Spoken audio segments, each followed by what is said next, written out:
نحمده ونصلي على رسوله الكريم أما بعد رب اشرح لي صدري رب اشرح لي صدري رب اشرح لي صدري ويسر لي أمري واحلل عقدة من لساني يفقهوا قولي اللهم تقبل منا صالح الأعمال وتجاوز عن سيئات أعمالنا. قال تبارك وتعالى في كلامه المجيد: فأعوذ بالله من الشيطان الرجيم بسم الله الرحمن الرحيم اهدنا الصراط المستقيم صراط الذين أنعمت عليهم غير المغضوب عليهم ولا الضالين آمين. حضرات محترم، یہاں تک سورۃ الفاتحہ کے حوالے سے بات پہنچی تھی کہ جب ہم اللہ تعالیٰ کو مخاطب کر کے التماس کر کے اپنی درخواست پیش کرتے ہوئے یہ کہتے ہیں ایاک نعبد، اے اللہ ہم تیری عبادت کرتے ہیں اور صرف تیری ہی عبادت کرتے ہیں. اصل عربی کے اندر جو ایک ضمیر ہوتی ہے کسی سے مخاطب، وہ دو قسم کی ہوتی ہے، ایک پہلے آتی ہے ایک بعد میں آتی ہے. اگر بعد والی پہلے آ جائے تو صرف اسی کے لیے بات ہوتی ہے. تو اصل لفظ ہے عربی زبان کے اندر نعبدو کا، نعبدو کا کاف بعد میں آتا ہے اصل عربی کے اندر. لیکن جس وقت کاف کو پہلے لے کے آئے کا نعبدو، تو کاف تو پہلے آ نہیں سکتا، تو اس لیے ایا لے آئے، تو ترجمہ بن گیا ہم تیری عبادت کرتے ہیں سے ہٹ کے صرف اللہ تیری عبادت کرتے ہیں اور کسی کی نہیں کرتے. اور اسی طرح لفظ تھا نستعینو کا، اور یہ کاف پہلے آ گیا کا نستعین، تو وہ کاف سے پہلے کچھ نہ کچھ آنا تھا اور وہ ایا آیا اور ہو گیا ایاک نستعین. اور اگر ہوتا نستعینو کا مطلب تجھ سے مدد طلب کرتے ہیں اللہ، ہم کسی اور سے بھی کرتے ہیں، لیکن جب ہو گیا ایاک نستعین تو ہوا یا اللہ صرف تجھ ہی سے مدد طلب کرتے ہیں. اب مدد دو قسم کی ہے، ایک یہ مدد ہے کہ ہم کسی شخص کو اس کے پاس موجود چیزوں میں سے کوئی چیز طلب کریں.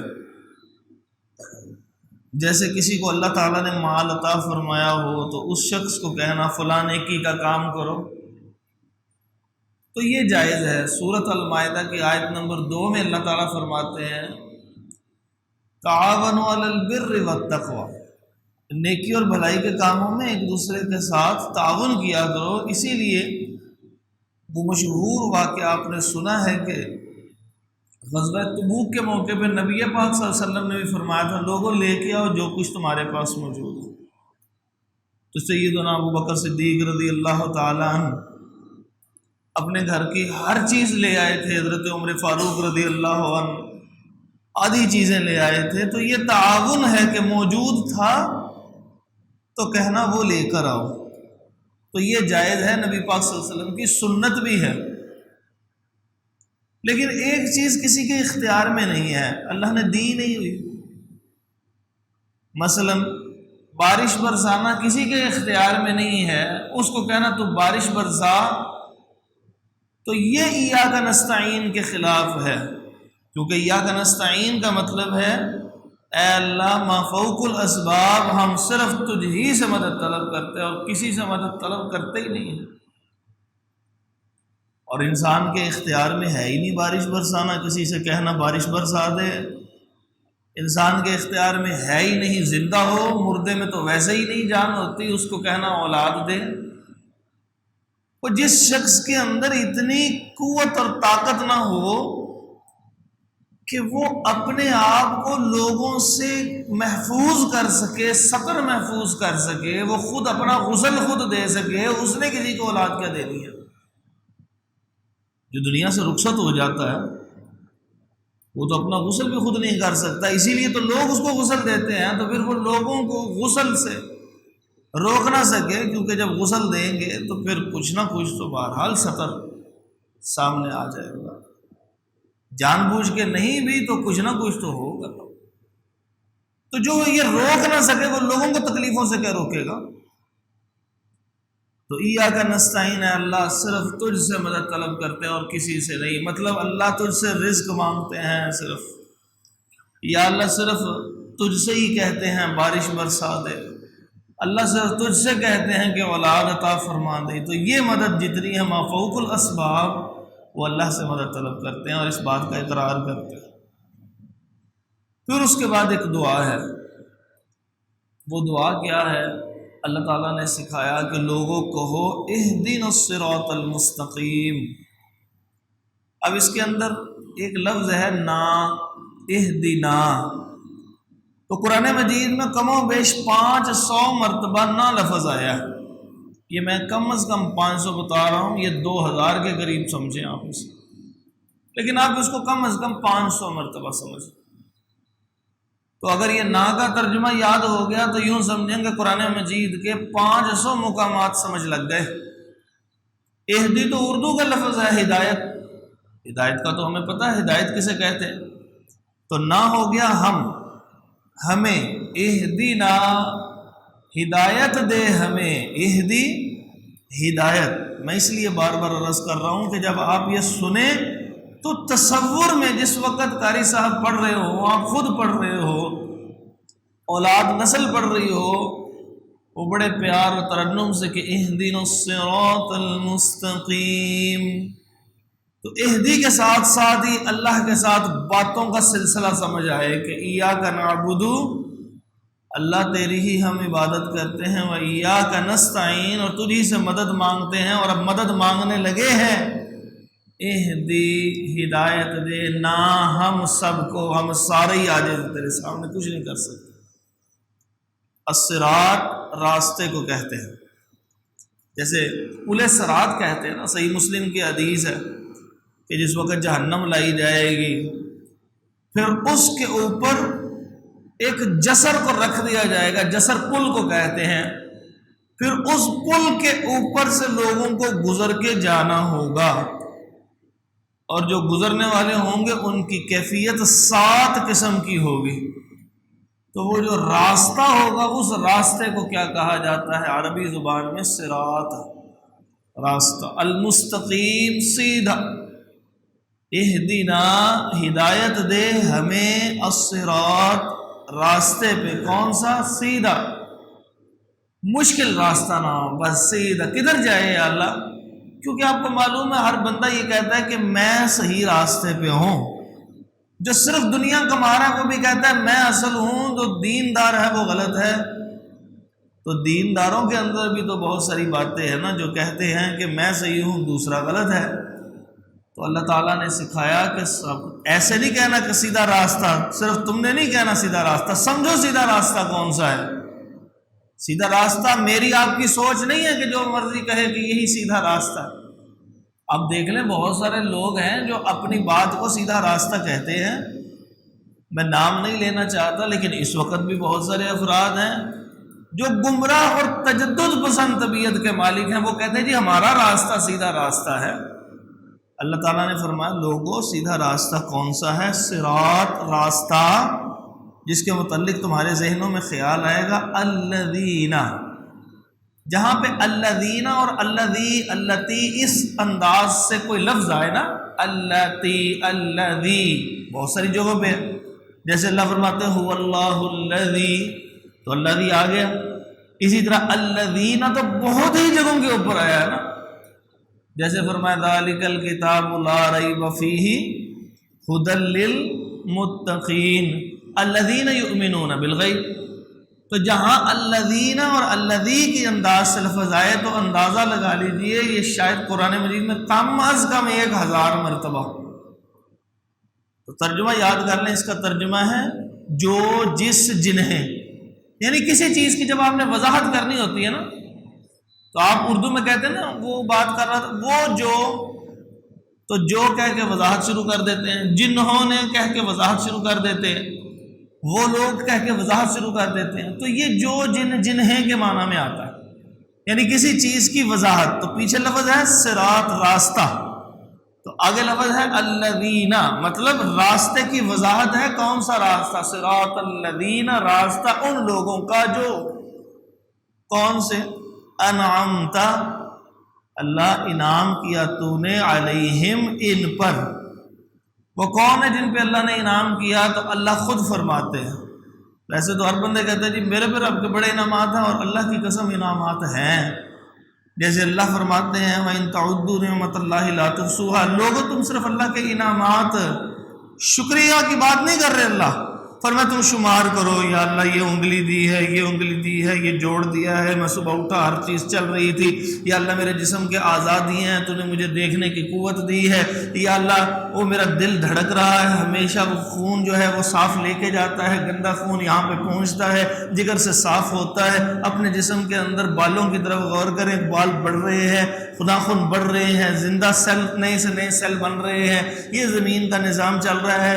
اللہ فرماتے ہیں صرف تم اللہ کی نعمت شکر نہیں، صرف شمار دو، 1 2 3 4 5، فلاں نعمت ہے، فلاں نعمت ہے۔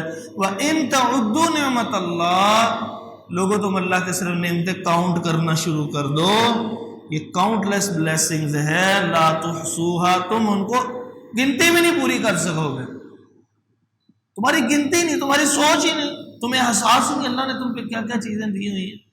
تو صراط الذین، راستہ ان لوگوں کا، انعمت علیہم، جن پہ تو نے انعام کیا۔ تو کن لوگوں پہ انعام کیا؟ تو انعام تو بہت سارے ہیں، لیکن اللہ نے خود قرآن میں 4 قسم کے بندے بتائے ہیں، ان کو یاد کر لیں، اللہ ہمیں ان راستے پہ چلا دے۔ فرمایا فَأُولَٰئِکَ مَعَ الَّذِينَ أَنْعَمَ اللَّهُ عَلَيْهِم مِّنَ النَّبِيِّينَ، سب سے پہلا نبی، اس کا مطلب انبیاء کے راستے پہ چلنا مقصود تھا۔ پھر فرمایا الصدیقین، وہ لوگ کہ جنہوں نے زندگی میں کبھی جھوٹ نہیں بولا، ان کو صدیق کہتے ہیں، اور اللہ کی باتوں کی تصدیق کرنے والے ہوتے ہیں، کسی صورت جھوٹ نہیں بولتے۔ تو ہمارے ہاں کیا ہوتا ہے کہ ہم کہتے ہیں صراط الذین انعمت علیہم، مطلب یا اللہ نبیوں اور سچوں کے راستے پہ چلانا، اور دکان پہ جا کے، فیکٹری پہ جا کے جھوٹ بول دیں، اور لوگوں سے جب وہ ہم سے پیسے مانگنے آئیں تو کیا کہیں کہ جناب پیسے نہیں ہیں اس وقت، صبح سے کہا کہ شکل نہ دیکھی، ایسی بات کہہ دیں۔ تو پڑھ کے کیا آیا صراط الذین انعمت علیہم، یا اللہ ہمیں ان لوگوں کے راستے پہ چلانا جن پہ تو نے انعام کیا ہے، اور انعام میں دوسرے کون سے ہیں؟ سچے، اور بول ہم جھوٹ دیں تو ہم خود بخود ہی انکار کرنے والے ہیں، اپنی دعا مانگی ہوئی کا رد کر دیں گے۔ تیسرا الشہداء، یا اللہ تیسرے وہ لوگ ہمیں شہیدوں کے راستے پہ چلانا، الصالحین، نیک لوگوں کے راستے پہ چلانا۔ اب نیک لوگوں کا راستہ یہ کون سے ہوتے ہیں؟ جو نبی نے شریعت دی ہوتی ہے اس پہ عمل کرے گا تو نیک ہوگا، اپنے پاس سے نیک نہیں ہوتا۔ میں ایک چھوٹی سی مثال دے کے بات آگے چلاتا ہوں، تو 2-3 منٹ میں ختم بھی ہونے والی ہے انشاءاللہ۔ اب یہ دیکھیے کہ انسان جو ہے وہ نیکی کی نیت کرے کہ میں نے نیکی کرنی ہے اور اللہ کو سجدہ کرنا ہے، تو اس سے بڑی کیا نیکی ہوگی؟ اپنے رب کے سامنے اپنے ماتھے کو ٹیک دیا۔ لیکن اگر جانتے بوجھتے، بھول کے نہیں، جانتے بوجھتے فجر کی نماز جو ابھی ادا کی ہے اس کے اندر ہر رکعت میں 3 سجدے کرنے شروع کر دی، تو بتائیے وہ نماز ہو جائے گی ہماری؟ جان بوجھ کے نہیں، میں نے کرنے ہی 3 سجدے ہیں، میں اس ٹائم بڑا فارغ تھا اور میرے پہ اللہ کا انعام بھی بڑا ہوا ہے تو میں کروں گا 3 سجدے، تو کیا وہ نیکی ہوگی سجدہ کرنا؟ کیا سجدے میں جانے کے بعد نماز کے اندر پڑھنا شروع کر دے لا الہ الا اللہ؟ یہ وہ کلمہ ہے کہ کافر پڑھے تو وہ مسلمان ہو جاتا ہے، الاسلام یہدم ما قبل، جو یہ لا الہ الا اللہ پڑھ کے مسلمان ہوتا ہے پچھلے سب گناہ معاف ہو جاتے ہیں۔ لیکن وہی مسلمان جب سجدے میں زبردستی یہ جملہ کہے گا تو اس کا سجدہ قبول نہیں ہوگا۔ کیوں؟ کیونکہ نیکی وہ ہوتی ہے جو اللہ کے نبی نے بتائی ہوتی ہے، اپنے پاس سے نیکی نہیں ہوتی۔ تو مطلب یا اللہ وہ راستہ دکھانا جو نبیوں والا ہو، جو سچوں والا ہو، جو شہداء والا ہو، جو نیک والا ہو، اور نیکی پھر وہی ہے کہ جو نبی کے طریقے کے مطابق عمل کرنے والا۔ غیر المغضوب، اللہ ان پہ تیرا غضب نہ ہوا ہو۔ اور غضب کن پہ ہوا؟ نبی پاک صلی اللہ علیہ وسلم نے فرمایا یہودیوں پر غضب ہوا ہے۔ کیا غضب ہوا؟ ان کو کہا تھا جمعے والا دن عبادت کرو، انہوں نے کہا ہم نے نہیں کرنی، ہم نے ہفتے والے دن عبادت کرنی ہے۔ تو اللہ تبارک و تعالیٰ نے پھر حکم دیا، نبی موسیٰ علیہ السلام کی یہ قوم تھی، حکم دیا کہ اب جمعہ کا جو عام دن جس کو کہتے ہیں وہ ختم ہوگا، تو آگے ہفتے کا دن شروع ہوگا۔ اسلام میں دن بعد میں ہے، رات پہلے ہے۔ جیسے ہم پہلے تراویح پڑھتے ہیں، روزہ بعد میں رکھتے ہیں۔ تو جس وقت غروب آفتاب ہوگا، ہماری زبان میں مغرب کی اذان ہوگی، اس وقت سے لے کے ہفتے والے دن کی مغرب کی اذان تک صرف عبادت کرنی ہے، کوئی ازدواجی تعلقات نہیں، کوئی کاروبار نہیں، کوئی ملنا گلنا نہیں، صرف اور صرف عبادت کرنی ہے۔ اور کوئی کام نہیں، سبحان اللہ، الحمدللہ، اللہ اکبر، اپنی زبان میں پڑھتے جانا ہے، وہ عبادت کرتے جانا ہے۔ اور ہمیں اللہ نے کیا حکم دیا ہے؟ کتنی دیر کریں؟ صرف اور صرف اذا نودی للصلاۃ من یوم الجمعہ فاسعوا الی ذکر اللہ وذروا البیع، صرف اور صرف یہ سوا گھنٹہ، تقریباً 1.5 گھنٹہ لگا لیں، اذان کی آواز آئے جلدی سے آ جائیں مسجد میں، سارے کام چھوڑ دیں، اللہ کا ذکر سنیں، خطبہ سنیں، نماز پڑھیں اور چلے جائیں۔ پھر پہلے بھی اپنی مرضی کریں، بعد میں بھی اپنی مرضی کریں، لیکن انہوں نے اپنی مرضی کی، اللہ تعالیٰ نے وہ 24 گھنٹے کی عبادت لازم کر دی۔ اب جب وہ 24 گھنٹے کی عبادت ہو گئی تو وہ فراڈ لگانے لگے۔ کیا فراڈ لگایا؟ وہ مچھلیاں پکڑتے تھے، انہوں نے بہت تیز بہاؤ کے ساتھ وہ چھوٹے چھوٹے گہرے کھڈے کھودنے شروع کر دیے۔ تو اب وہ ادھر سے آ رہا ہے بہاؤ، اس میں مچھلیاں ہی مچھلیاں ہوتی ہیں، اور آتی بھی ہفتے والے دن زیادہ۔ وہ 2-1 دفعہ کے بعد انہوں نے سوچا یہ کیا کام بن گیا، اگلے 6 دن آتی کوئی نہیں، آزمائش بن گئی۔ اس کے بعد انہوں نے سائڈوں پہ کھڈے کھودے، تالاب بنائے، اور وہ بند باندھے، رات کو بند کھول دیتے، عبادت کے وقت میں عبادت، پورا 24 گھنٹے عبادت کرتے۔ اور اس کے بعد وہ مچھلیاں ادھر آ چکی ہوتی۔ اللہ نے کاروبار سے منع کیا تھا، کاروبار نہیں کیا، صرف ہیلا کیا۔ اللہ تبارک و تعالیٰ نے فرمایا پھر ہم نے اس کی وجہ سے ان لوگوں کو بندر اور خنزیر بنا دیا۔ کتنا بڑا غضب ہوا، اشرف المخلوقات سے تحویل ہو گئی بندر اور خنزیر۔ وہ بھی اللہ کے مخلوق ہیں، لیکن دیکھیں تبدیلی کیسے ہوگی۔ تو فرمایا المغضوب، والمغضوب سے مراد یہودی ہیں، اور یہودیوں کی میں نے ایک مثال دی کہ اللہ نے ان پہ غضب کیا تھا، بندر اور خنزیر بنایا تھا۔ کیوں؟ کیونکہ اللہ کے حکم کے اندر انہوں نے فراڈ لگانے کی کوشش کی تھی اور اللہ کو دھوکہ دینے کی کوشش کی تھی۔ کاروبار تو نہیں تھی کیا، عام بندے کو تو وہ جیت جاتے، مقدمہ چاہے سپریم کورٹ میں ہوتا، انہوں نے کہا ہم نے تو کاروبار نہیں کیا، لیکن اللہ کو دھوکہ دینے کی کوشش کرتے، کیا تو ہے کاروبار۔ ہمارے ہاں بھی یہی کچھ ہوتا ہے، ایک بھائی چلا جاتا ہے دکان فیکٹری سے نکل کے اور جا کے جمعہ پڑھ آتا ہے، وہ واپس آتا ہے، پیچھے سے کام ہو رہا ہوتا ہے، وہ اپنا کاروبار کو سنبھالتا ہے، دوسرا چلا جاتا ہے، تو کاروبار تو رکا نہیں۔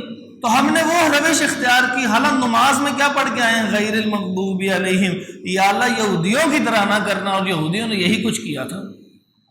اور آگے ہے وَلَضَّالِّينَ، یا اللہ گمراہوں کی طرح نہ کرنا۔ اور گمراہ کون ہے؟ نبی پاک صلی اللہ علیہ وسلم نے فرمایا عیسائی لوگ گمراہ ہیں۔ اور عیسائی کیسے گمراہ ہیں؟ وہ اس طرح گمراہ ہیں کہ انہوں نے اپنے نبی کی عزت کرتے کرتے ان کو اللہ کا بیٹا قرار دے دیا۔ جو اللہ کے اختیارات ہیں وہ نبی میں ماننا شروع کر دیا۔ ہماری قوم نے بھی یہی حرکت شروع کر دی، کہتے ہیں غیر المغضوب علیہم، یا اللہ یہودیوں کی طرح کی فراڈیاں لگانے والا نہ بنانا، یہ ہے اس کا اصل مفہوم۔ اور ولضالین کا مطلب یہ ہے کہ یا اللہ عیسائیوں کی طرح گمراہ کن عقائد نہ دینا۔ تو گمراہ کن ان کے عقائد تھے، انہوں نے نبی کی تقریم کرتے کرتے نبی کو اللہ کی صفات دینی شروع کر دی، اور اللہ کی صفات ہم نے بھی دینی شروع کر دی۔ اللہ اولاد دینے والا ہے، ہم نے نبی چھوڑ نبی کی امتیوں کو کہنا شروع کر دیا، یہ بھی کچھ دے دیتا ہے۔ پڑھ کیا رہے ہیں ولضالین، یا اللہ ہمیں عیسائیوں کی طرح نہ کرنا کہ رب کی صفات انہوں نے نبی کو دی تھی، تو ہم نے نبی نہیں عام انسانوں کو دینی شروع کر دی، اور انسان بھی کوئی نہیں، پتھروں کو دینی شروع کر دی، پتھر کی عبادت کر رہے ہیں۔ تو ولضالین کا مطلب ہے کہ یا اللہ تیری صفات تیرے ساتھ ہیں، جیسے عیسائیوں نے کیا تھا، تیری صفات تیرے نبی کو دی تھی، تو اس طرح ہم نہیں کریں گے، ہمیں نہ بنانا ایسا۔ اس کے بعد کہتے ہیں آمین۔ آمین قرآن کا حصہ نہیں ہے، یہ دعائیہ کلمہ یا اللہ مانگا ہے عطا فرما دے۔ تو اللہ تعالیٰ سے ہم بھی کہتے ہیں یا اللہ ہم نے مانگا ہے، تیرے کلام کو پڑھا ہے، اللہ ہمیں بھی سمجھ عطا فرما دے اور ہماری نسلوں کے اوپر اس کو چلا دے۔ اقول قولی ھذا استغفر اللہ لی ولکم ولجمیع المسلمین۔